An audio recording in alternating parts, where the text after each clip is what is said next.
Welcome back to Braintree Today. I'm Martha Konstandinidis and you're watching BCAM TV. Now we'll be getting into our latest stories from the week. In Israel, tens of thousands of people demonstrated outside parliament in a mass protest movement that has threatened to paralyze the economy. Mass protests are ramping up in an effort to halt Prime Minister Benjamin Netanyahu's plan to overhaul the judiciary system. Residents from all over the country took to the streets chanting "The country is on fire" as they lit bonfires on Tel Aviv's main highway. The plan has plunged Israel into one of its worst domestic crises and has sparked sustained protest in all areas of society, including the country's military. It is unclear how the Prime Minister will respond to the growing pressure, but some members of his party said they would support the leader if he did heed calls to halt the overhaul. Emmanuel Macron, the current president of France, is facing backlash after raising the pension from age 62 to 64 years old without a vote from Parliament. Hundreds of thousands of people marched in Paris and other French cities demanding the government drop the pension changes. Although the protests were mostly peaceful, a group of young people called casseurs started destroying shop windows and other buildings while leaving a trail of broken glass and bins in their path. The police were notified of over 200 protests across France on Thursday, March 16th, and had arrested numerous individuals as the night went on. Macron addressed the nation in a 30-minute televised interview, saying that his only regret was, quote, "that I have not succeeded in convincing people of the necessity of this reform," end quote. Emergency responders are in the state of Mississippi to help dig after a rare, long-lasting tornado hit the state on Friday night. The tornado killed at least 26 people, making it one of the deadliest tornadoes to hit the area. The tornado landed in Rolling Fork at about 8 p.m. local time. In an hour, it plowed its way through Silver City, Black Hawk, and Winona. Meteorologists called the long-lasting tornado, quote, "very rare." Mississippi Governor Tate Reeves issued a state of emergency for the counties affected by the severe weather, and President Joe Biden issued an emergency declaration for the state. Federal funds are now available for recovery efforts, including temporary housing, home repairs, loans to cover uninsured property loss, and other individual and business programs. On Thursday, TikTok CEO Shu Chu testified before Congress after concerns over the app's ties to China and potential national security risks. Chu stressed TikTok's independence from China as its headquarters are located in Los Angeles and Singapore, and the app itself is not available in mainland China. Even though TikTok does not operate in China, the suspicion has lingered since the Chinese government is known to hold leverage over businesses under its jurisdiction. ByteDance, a Chinese internet technology company headquartered in Beijing, China, could indirectly force TikTok to cooperate with a broad range of security activities, including possibly the transfer of TikTok data. Chu addressed misconceptions about the TikTok subsidiary, saying ByteDance is not owned or controlled by the Chinese government. It is a private company with 3 of the 5 board members being Americans. Chu made the following commitments during his testimony: to keep safety, especially for minors, a top priority, to firewall protect the U.S. data from unauthorized foreign access, to ensure that TikTok remains a platform of free expression, unmanipulated by any government, and to be transparent and give access to third-party independent monitors, and to remain accountable for these commitments. The testimony before Congress appears to have done little to diminish Congress's concerns about whether the social media platform poses a threat to Americans' privacy and to national security. The Omicron subvariant XBB.1.5 remains dominant over all other coronavirus strains in the U.S. and appears to be leveling off. According to estimates from the CDC, the subvariant was responsible for approximately 90% of new infections last week. The highly transmissible strain is also the most prominent globally and the only one showing significant growth. Coronavirus cases in the U.S. continue to decline, but still nearly 30% of U.S. counties are experiencing a high level of COVID-19 transmission, according to CDC data. With most COVID-19 factors trending in a positive direction, the Biden administration reportedly plans to disband the White House COVID-19 response team in May. Although the state is not reporting daily COVID-19 health trends anymore, the Mass DPH is still monitoring and reporting health trends on a weekly basis. On March 23rd, newly released metrics show that over 54,000 molecular tests were conducted and 2,076 new positive cases were reported in the last week. As of March 21st, 123 people are hospitalized in Massachusetts and 42 are in the ICU. 38 new deaths were also recorded in the last 7 days. Thanks for watching Braintree today. We'll be right back with more after the break. If you're 50 or older, it's important to stay up to date on COVID vaccines. Boosters greatly reduce your chance of severe illness, hospitalization, and death, and are an important defense, even if you've already had COVID. Schedule your appointment today at mass.gov/COVIDbooster. Welcome back. Last Wednesday night, District 2 Town Councilor Joe Reynolds held a virtual community meeting to discuss the future of the St. Thomas More site and allow neighbors to ask questions and voice their concerns. The site includes a rectory, a former school building, and a total of 16 acres of land, with much of the undeveloped land on the property being wetlands.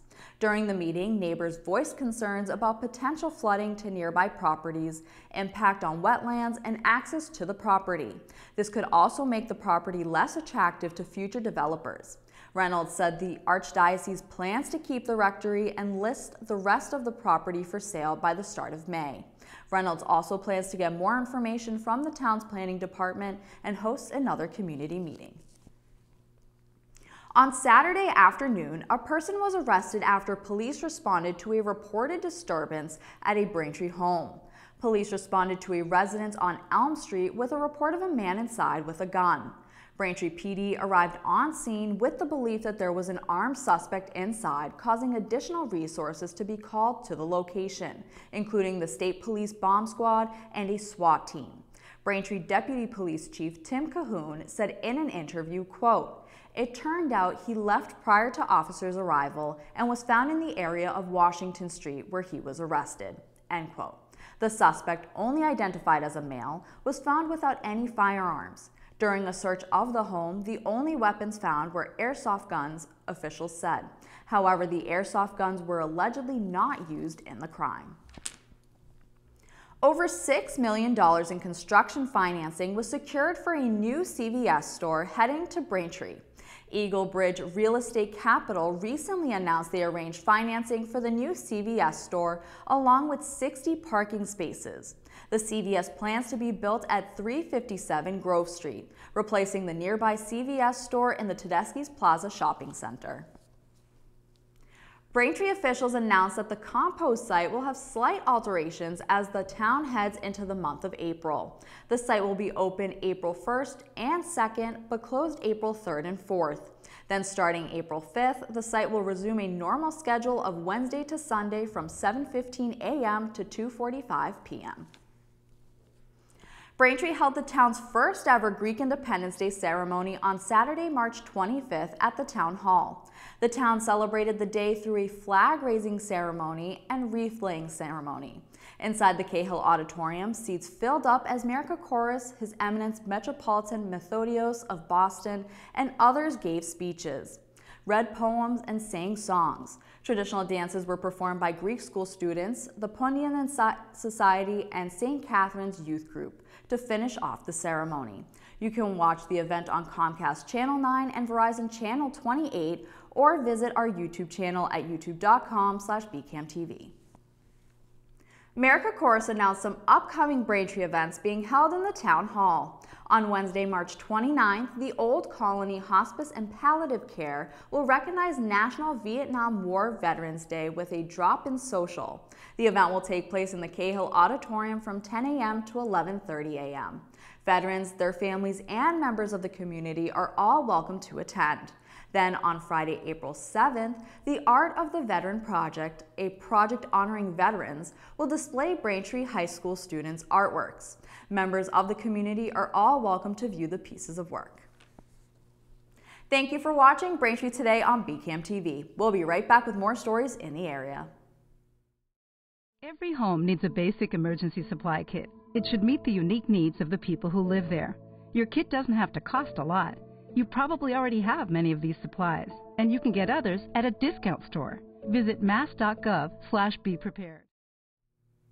Welcome back to Braintree Today. Now let's get right into more stories. Starting in April, shuttle buses will replace Red Line trains on the South Shore as the MBTA works to make track improvements. The MBTA announced on Thursday that the April service disruptions on the Red Line will focus on rail and tie replacement work. On April 1st and 2nd, shuttle buses will replace services between Braintree and the JFK UMass stations. For more information and to learn which stations will have shuttle bus replacements, you can visit mbta.com/alerts. On Thursday night, a freight train derailed in the area of Scully Road in Ayer, Massachusetts, that left 5 rail cars toppled over and others with their wheels ripped off. Fire officials said the train was parked, not in motion, at the time that the cars toppled over, and that the 5 railroad cars that derailed did not contain hazardous materials. The Massachusetts Department of Emergency Management said it was informed about the derailment and told the derailed cars were carrying trash and recycled materials. As of Friday night, 4 of the 5 cars that derailed were recovered and removed from the area. According to CSX, Federal Railroad Administration personnel were at the scene alongside the railroad gathering preliminary information about the incident. Father Bills and Mainspring President John Yaswinski announced that this coming August, visitors to Quincy's homeless shelter will begin spending the night at a new housing resource center and emergency shelter. The new space is replacing its former deteriorating building on Broad Street to make way for a new police station. The facility will span 36,000 square feet across 2 buildings, including an emergency shelter, which will house people overnight. There's also an apartment complex which will provide permanent housing for those who've experienced chronic homelessness. The Housing Resource Center will be equipped with a medical clinic, 2 dormitories, a laundry area, a commercial kitchen, a library, showers, and private meeting space. Yaswinski said, quote, "This is the next moment in time for the city of Quincy, I hope, in how we take care of each other," end quote. A ribbon cutting is planned for June. The Quincy Teachers Union has reached a contract agreement with the city after a contentious public battle over family leave, wages, and working conditions in the Quincy schools. The district and the teachers union issued a joint statement on Friday afternoon announcing the successful negotiation of the collective bargaining agreement retroactive to September 1st, 2022 through August 31st, 2025. The statement said, quote, "This new contract contains a number of significant improvements for Quincy educators. We are grateful for the work of both parties in reaching this contract and look forward to a continued collaborative relationship," end quote. Details of the settlement were not available, but union members will still have to ratify the agreement before it goes into effect. The 2nd annual Quincy Multicultural Festival is scheduled for May 13th. Cultural displays including Chinese flower folding, Mexican piñatas, henna tattoos, and many others will fill the Four River Clubhouse for a festival that aims to highlight Quincy's diversity. The event will include performances, food from around the world, and displays put together by Quincy families to showcase their heritage. This year, the festival is registered as a nonprofit organization, and the event will raise money to support families interested in participating. The Quincy Multicultural Festival is scheduled for noon to 4 p.m. on Saturday, May 13th. For more information, visit discoverquincy.com. Thanks for watching Braintree Today. We'll be right back with more in entertainment. Want a year of no-cost birth control with just one trip to the pharmacy? Access, a Massachusetts law, can make it easier. Get more control over your birth control. Find out if you're covered. Learn more at mass.gov/birthcontrol. Welcome back to Braintree Today. This week in entertainment, we have 3 movie recommendations to celebrate Women's History Month. First in entertainment comes Frida, following the story of artist Frida Kahlo. The biopic film, set in Mexico City, shows Frida's bold and controversial lifestyle as a forward-thinking artist with an eccentric personality. The film follows the romance between her and her husband Diego Rivera, while revealing how she became an internationally renowned self-portrait artist. You can watch Frida on HBO Max. Next in entertainment, Queen of Katwe follows 10-year-old Fiona, who lives in poverty with her family in Uganda. Fiona's world begins to change when she meets a missionary who teaches children how to play chess. Fiona becomes fascinated with the game and soon becomes extremely skilled, setting her off on an unexpected adventure, competing in local tournaments. Her success in local competitions and tournaments opens the door to a bright future and a golden chance to escape from a life of poverty. You can watch Queen of Katwe on Disney+. And finally in entertainment, 9 to 5, The Story of a Movement, tells the story of Boston female office workers in the 1970s who inspired change with a call for better pay, more opportunities, and an end to sexual harassment. The film features interviews with 9 to 5's founders as well as actor and activist Jane Fonda. 9 to 5, The Story of a Movement is the previously untold story of the fight that inspired change for women in the American workplace. You can watch 9 to 5, The Story of a Movement on Netflix. That'll do it for news today. I'm Martha Konstandinidis, and thank you for watching Braintree Today on BCAM TV. Stay safe, and we'll see you next time.